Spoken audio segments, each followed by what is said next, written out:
समस्त को नमस्कार। जय जगन्नाथ जय माँ समलेई। आजिका हूँ पवित्र हेरा पंचमी।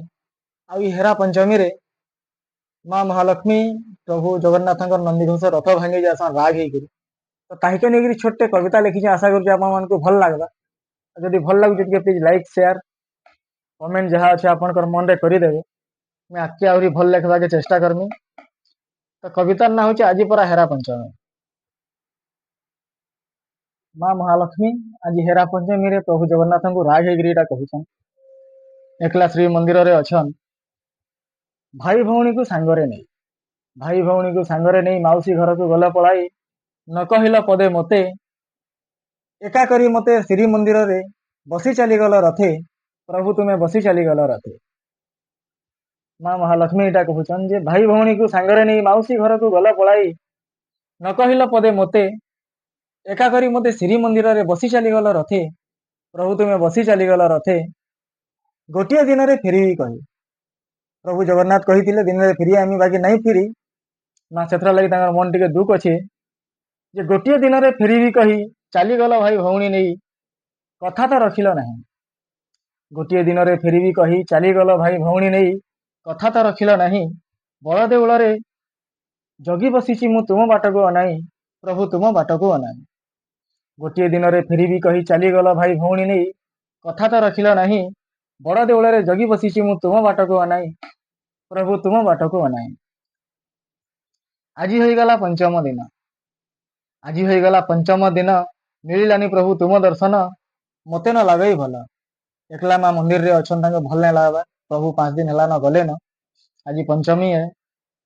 आज होगला पंचम दिन मिलानी प्रभु तुम दर्शन मते न लगे भल जगत को तुम्हें दर्शन देवा मते एका करी गल प्रभु मते एका करी गल। आज होगला पंचम दिन मिलानी प्रभु तुम दर्शन मते न लगे भल जगत को तुम्हें दर्शन देवा मते एका करी गल प्रभु मते एका करी गल। माँ राग होचन साग मान को धरिकी सखी मान को माँ गुंडीचा मंदिर के जीवाली बाहरी चन सखी सहोदर सांगरे नहीं सखी सहोदर सांगरे नहीं प्रभुंकर टिके दर्शन पाई जीवे माँ गुंडीचा घर सखी सहोदर सांगरे नहीं प्रभुंकर टिके दर्शन पाई जीवे माँ गुंडीचा घर हेले लक्ष्मी महामाई देखी न पारिबे मुह टिके कालियार मुह टिके कालियार। सखी सहोदर सांगरे नहीं प्रभुंकर टिके दर्शन पाई जीवे माँ गुंडीचा घर हेले लक्ष्मी महामाई देखी न पारिबे मुह टिके कालियार से मुह टिके कालियार। पहड़ पड़ी गुंडीचा घर माँ गला बेल के गुंडीचा मंदिर पहड़ पड़ जाती माँ देखे नहीं पारन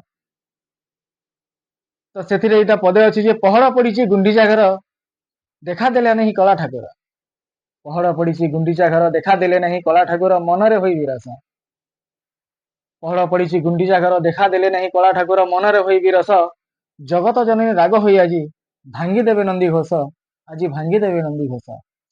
इटा एका हेरा पंचमी कथा माँ नंदी घोष रथ भांगिकी आ गोटे बाटे पलि आसन निजर मंदिर के। हेरा पंचमी यही तो कथा हेरा पंचमी यही तो कथा रथ भांगी जीवे जगत माता देखिब सारा जगत कालियार लीला के कही पार सेपरा जगत नाथ सेपरा जगत नाथ।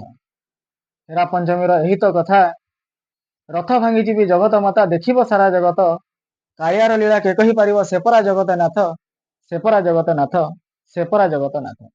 प्रभु जगन्नाथ लीला से एक जानवा प्रभु जगन्नाथ कलिजुग रे बसिकी मानवीय लीला करुचन पुरी रे बसिकी। आशा करुचे आपण मन की कविताटा भल लगी जदि भल लगी प्लीज टिके लाइक कर दौन कमेंट कर दौन भल है खराब है शेयर करूँ टे कविता के आप भाईटे चेष्टा करुचे किसी आपको सुनाबार लगे। आशा करुचे आपण मन को भल लगी बहुत बहुत धन्यवाद समस्त को नमस्कार जय जगन्नाथ। फेर भेटमा गोटे नुआ कवितार थैंक यू नमस्कार।